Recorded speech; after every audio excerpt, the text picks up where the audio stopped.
Hey there. So we've tried this quite a few times, and it's just been technical difficulties. I think we might just go with whatever's recorded here. I apologize if the audio to video is out of sync, if the audio sounds sped up at times or garbled. I'm sorry. This is really the best that I can do. But this is my Ignite talk. Um, this first little slide is going to take about 10 seconds to play out here, but after that, they're duplicated and set to advance every 10 seconds. So you should see a slide every 20 seconds. So that should work out. I'm going to let this play as I record here, and we're going to hope for the best. This is the last time that I'm going to record myself and listen to how I talk. So my apologies, but here we go.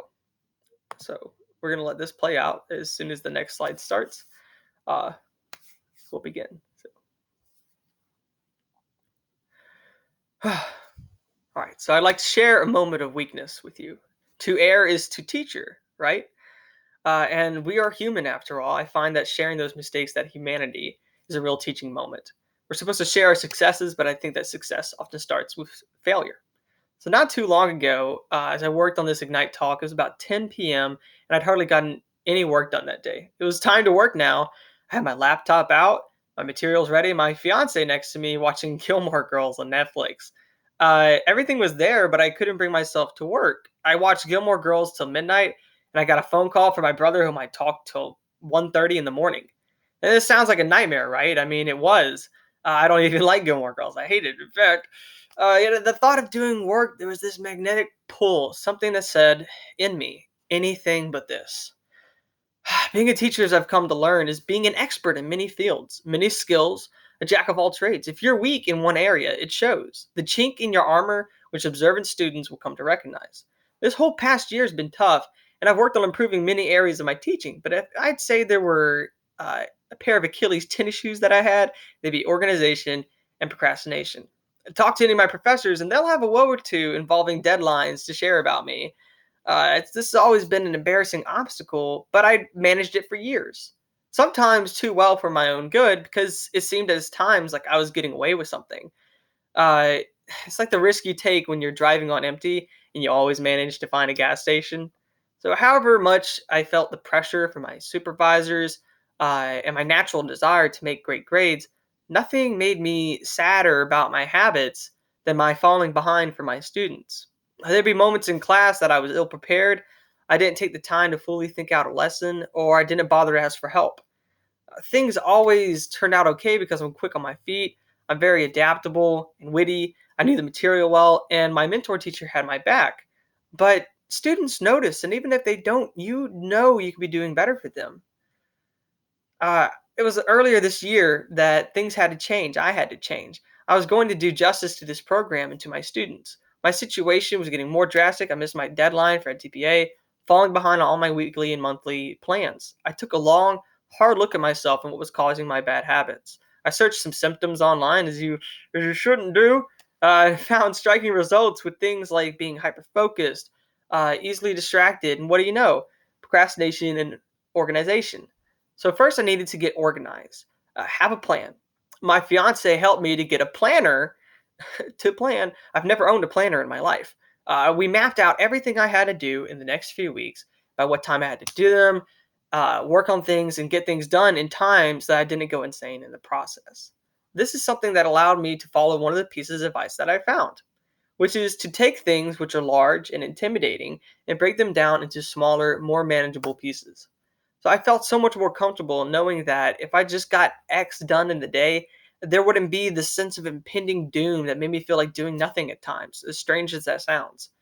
Next was knowing what distracts me and getting organized. I realized that some people work best in a library or a cafe or their living room. I work best in my own room, but only if that room is clean. There's something that happens psychologically which enables me to work better when my room is clean because a dirty room just distracts me. Clean room, clear mind. And what did all these steps accomplish for me? Well, I got EdTPA done. I did well on it. By this time, I was doing next Monday's lesson plan, the Monday before, and so on. I caught up on my weekly lesson plans and unit plans. I was back to getting my assignments done and able to accomplish a lot with my students.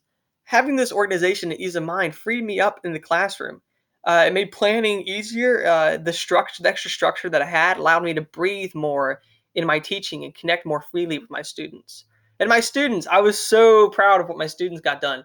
With everything more organized and energized, we were able to accomplish a lot. Their testing scores went up, as you see that, for the average of 4.1 to 4.9. I was glad to see I had more than just a personal impact on them.